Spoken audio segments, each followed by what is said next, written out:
नमस्कार, मैं शिवानी रतूड़ी आर्यभट्ट टाइम्स में आपका स्वागत करती हूं।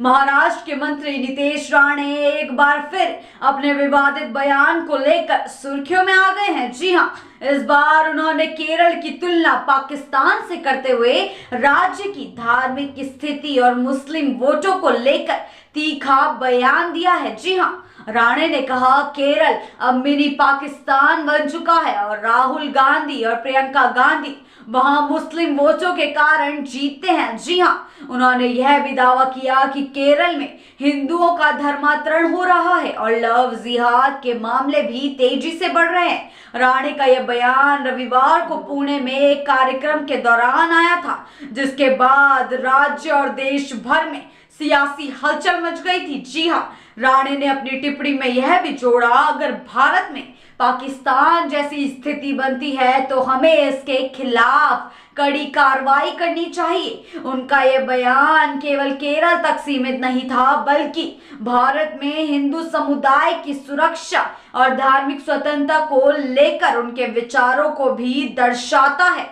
जी हां, विवाद बढ़ते देख राणे ने सोमवार को सफाई दी और कहा उनका इरादा सिर्फ केरल में हो रहे घटनाक्रमों की तुलना पाकिस्तान से करना था, ना कि केरल को पाकिस्तान के रूप में प्रस्तुत करना। जी हां, उन्होंने कहा केरल भारत का हिस्सा है, लेकिन वहां हिंदू आबादी का घटना एक गंभीर चिंता का विषय है। धर्मांतरण और लव जिहाद के मामले बढ़ रहे हैं और अगर यह हालात पाकिस्तान जैसे बनते हैं तो हमें इसके खिलाफ सख्त कदम उठाना चाहिए। जी हां, हालांकि राणे का यह बयान राजनीतिक हलकों में तूफान ले आया है।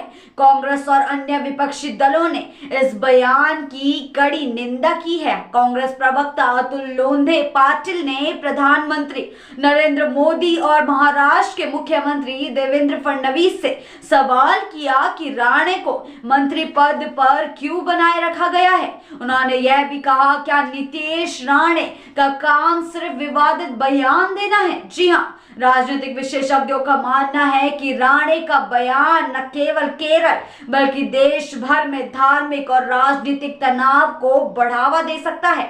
यह बयान न केवल बीजेपी और कांग्रेस के बीच की खाई को गहरा कर रहा है, बल्कि राज्य की राजनीति में भी एक नया मोड़ ला सकता है। जी हां, विपक्षी नेताओं का आरोप है कि राणे का बयान देश में सांप्रदायिक सौहार्द को तोड़ने का प्रयास है, जबकि बीजेपी नेता इसे केरल के धार्मिक असंतुलन पर उठाए गए एक अहम सवाल के रूप में पेश कर रहे हैं। जी हां, इस विवाद के बढ़ने के साथ यह देखना दिलचस्प होगा कि बीजेपी और राज्य सरकार इस मुद्दे पर क्या कदम उठाती है और क्या नीतीश राणे को अपने बयान के लिए कोई और सफाई देने की आवश्यकता पड़ेगी। राणे का यह बयान न केवल केरल की राजनीति बल्कि पूरे देश के सियासत में नया विवाद खड़ा कर चुका है और अब सवाल उठता है कि क्या यह सियासी बयानबाजी महाराष्ट्र की राजनीति के भविष्य को प्रभावित करेगी। ऐसी ही खबरों के लिए बने रहिए आर्यभट्ट टाइम्स के साथ ही चैनल को सब्सक्राइब करना ना भूलें और हमारी फेसबुक और वेबसाइट के साथ भी जरूर जुड़ें।